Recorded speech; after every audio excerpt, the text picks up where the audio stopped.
Kagurabachi Chapter 129 was peak as always. 10 out of 10, you know me. We're in New York City. It's the NYC special. We were at Anime NYC yesterday. It was literally so amazing. Go. Hi. It is. She's famous, dude. I am joined by a lot of special guests today. Do we want to pass around real quick? We can introduce. Hello, I'm Monganimist. It's me, Zabumbafu. That was the OG Daffy. I'm Alonzi. The mic. No what? Bro, Daffy's too funny. I am Josh, in-betweener. I'm Dice, co-host of the Hishaku Hideout. Hi, I'm Bingo Artispheria. And we're talking about the chapter! Woo! Good thing, general consensus, good? It was good. Yeah. Absolutely. Let's talk about it. Basically, Kunishige's smelting goes a little wrong, where, as he said, he's taming the gods. The weather starts to get disruptive. Rain starts to evaporate and get really hot. The Masumi, they can't even get near the forge because it's too hot. Kunishige, Subaru, Shiba, they're all like starting to melt. But Kunishige thinks back to his life and how Chiaki's been the light in his life. He keeps pressing forward for the sake of saving her. That a good recap? That was the Bingo Artispheria recap. What first panel is speaking to us, Well, we can guys? start talking about Shiba. And now the Masumi are worried about casualties. It didn't seem like they were worried about casualties when they had a blade to Kunishige's neck. And now they're tripping about putting up a barrier or something. It seems like whatever. No, seriously, they're like all about casualties, blah, blah, blah. And it's like, this wouldn't be going as wrong if you guys didn't just jump Kunishige out of nowhere. Gonna pretend like they care about safety, whatever.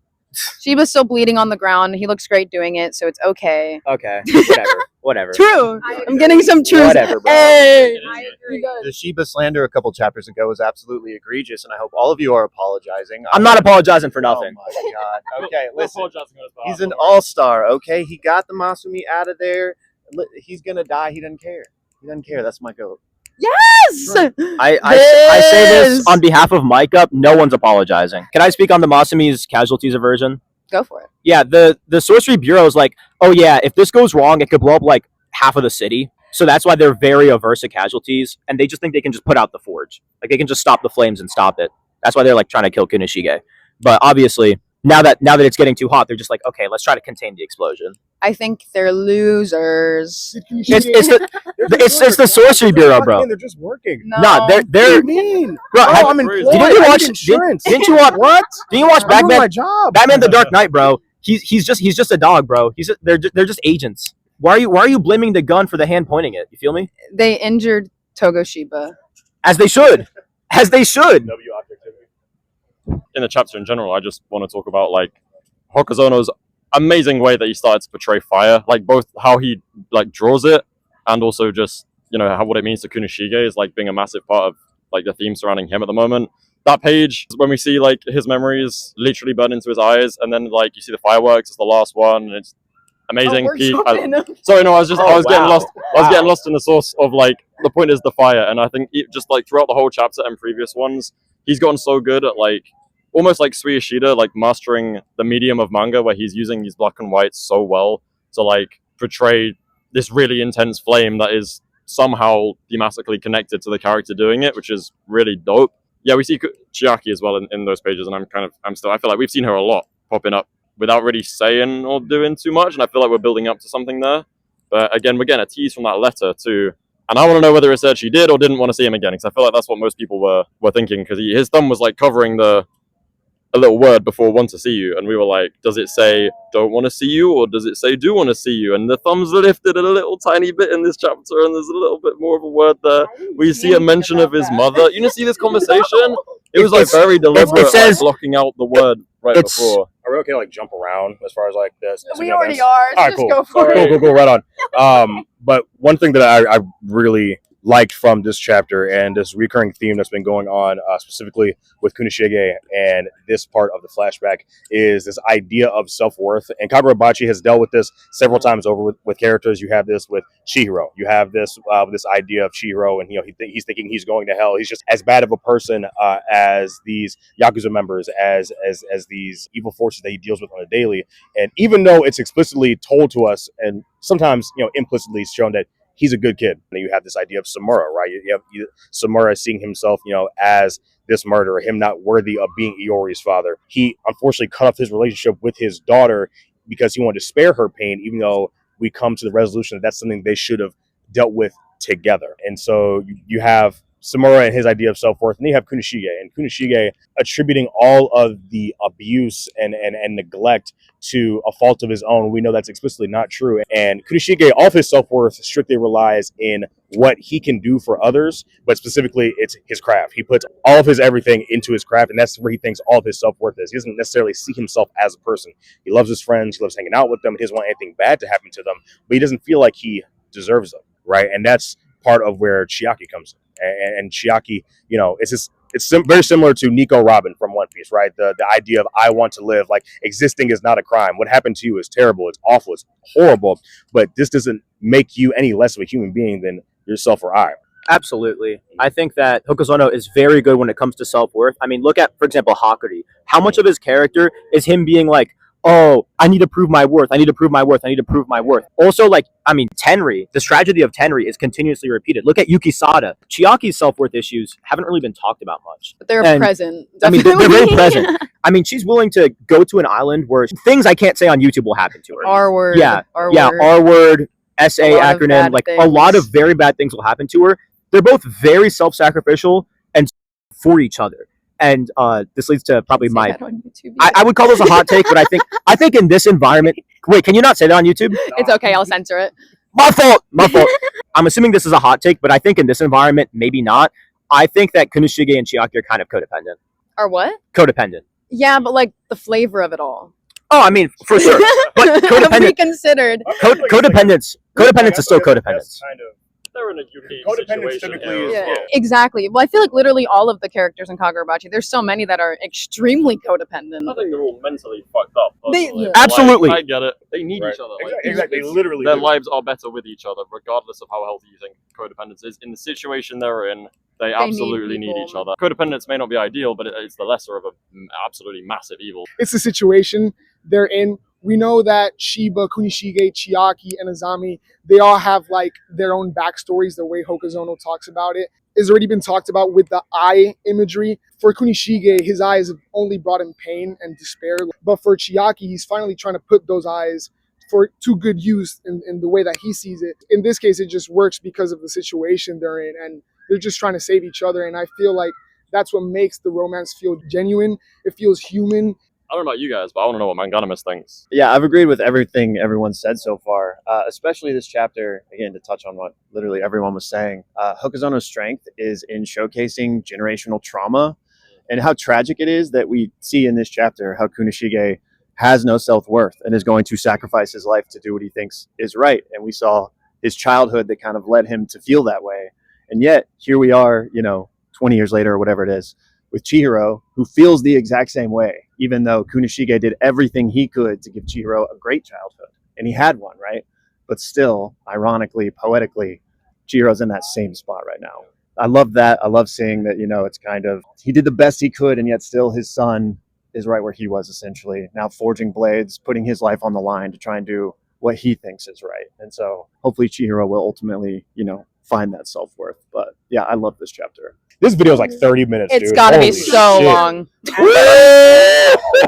Timing. I think the rain evaporating thing was super cool. I like when get the things like that where it's like sometimes the wording and just the framing of everything. Shiba's hand on Kunishige's back. Yes, and that double spread especially. Mm-hmm. But there's a lot of strong drawings in this chapter in general that I feel like are just really the emphasis is so. Even the little panels, there's a lot of good Shiba ones. Maybe that's just what my eye goes to. He's very expressive. Just the whole teamwork with Subaru and Shiba coming together with Kunishige and trying to tackle this whole thing together and this crazy shit they're pulling. Just that last double spread, the impact of that. How white it is really funny with the shadows and everything.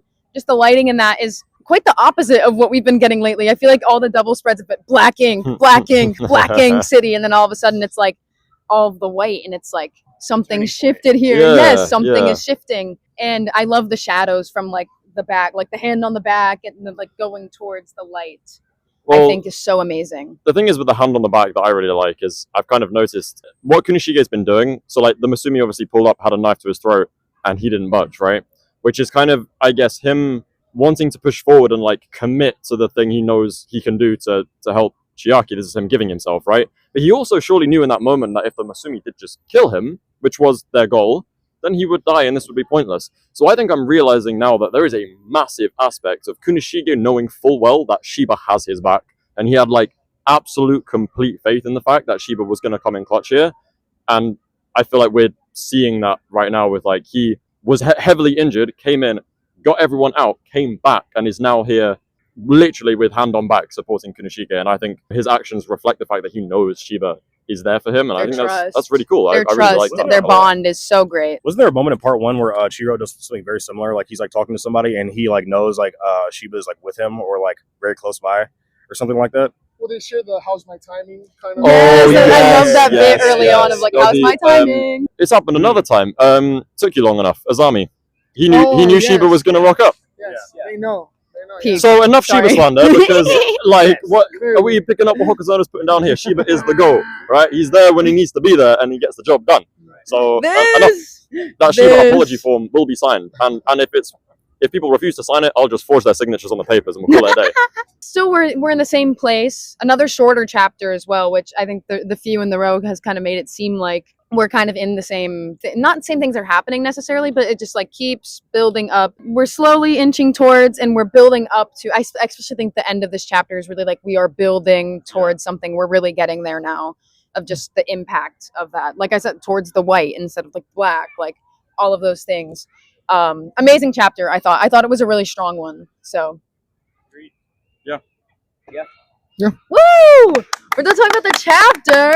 So I usually do predictions for next chapter. Azami? So I gotta say it. Azami's gonna show up next chapter, guys. Obviously, I haven't been saying this for like 20 chapters in a row. What are we talking about? I thought it was going to happen this chapter. Didn't happen, so I think we'll get a next chapter, the resolution of this whole encounter. I think we'll finally see a stop to this fight. We still got a couple of hours to go in this smelting process. I do think we're going to get some sort of like flash forward of a couple of hours or something along those lines.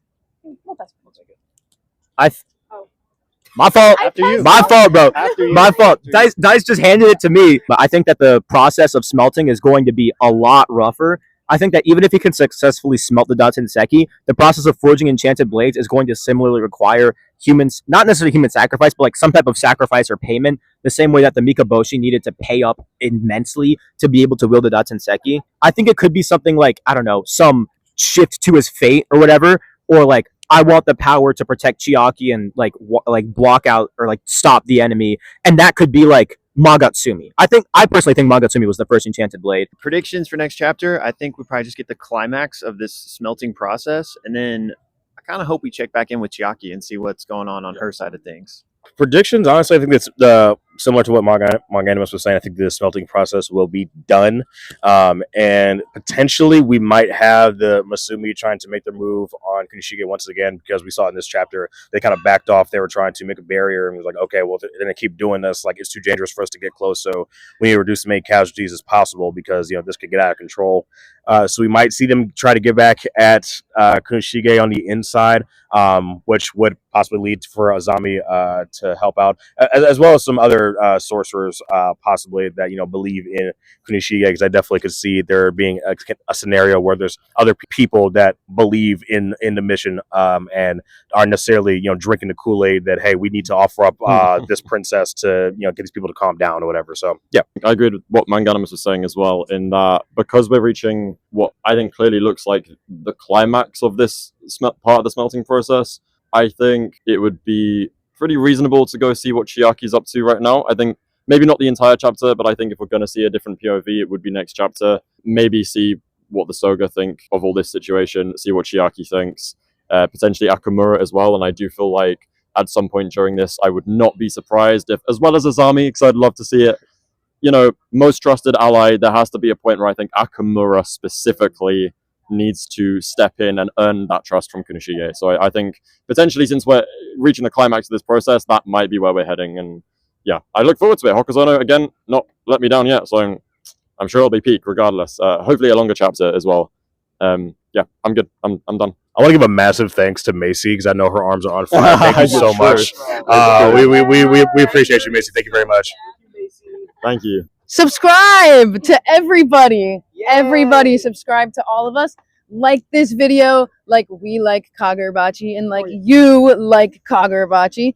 Comment down below. I love reading comments.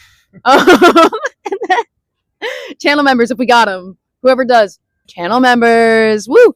I think that's it. Nations. Well, that's at the way end. Oh my gosh, that's going to be crazy. Okay. Bye. Thank you so much for watching. Bye. But Okay. we're not done yet. We gotta address the nations. Let's fucking go. Okay. What? Yeah. He's never You're watched a a bull, Calcan you're a video. He's a bull. LARPer. He's a LARPer. Azami Nation. We were gonna win next week. Trust. Our time is coming. Akamura, I don't condone what you fucking do, bro, but I need you to step in and do something cool now, okay? He hasn't Yeah. done anything bad yet. I know, so like right now you're still chill, okay? Kunishige needs your help, bro. Step in. Go. Go. All my Shiba truthers out there, listen. All the doubters and naysayers. What Drake say? Stay on that side. Listen, we had to get this out the mud. We had to prove ourselves. They gonna see, bro. Watch. This. Wanna address a nation? Listen, you might think, oh, we just had a Shiba. Let's be done with that. No. Shiba deserves all the glaze. He's my GOAT. He locked in this chapter, and it's nothing that anyone shouldn't have expected because he's the man. He's the best. I love you, Shiba. Yes. Oh, look, shout out Shiba. But like Cal said, where's Azami at? Where's Azami at? We need you, Azami. Pull up. Yeah, you could just like point it downwards. Oh, that works too. I don't know. I don't really have that many nations in the flashback.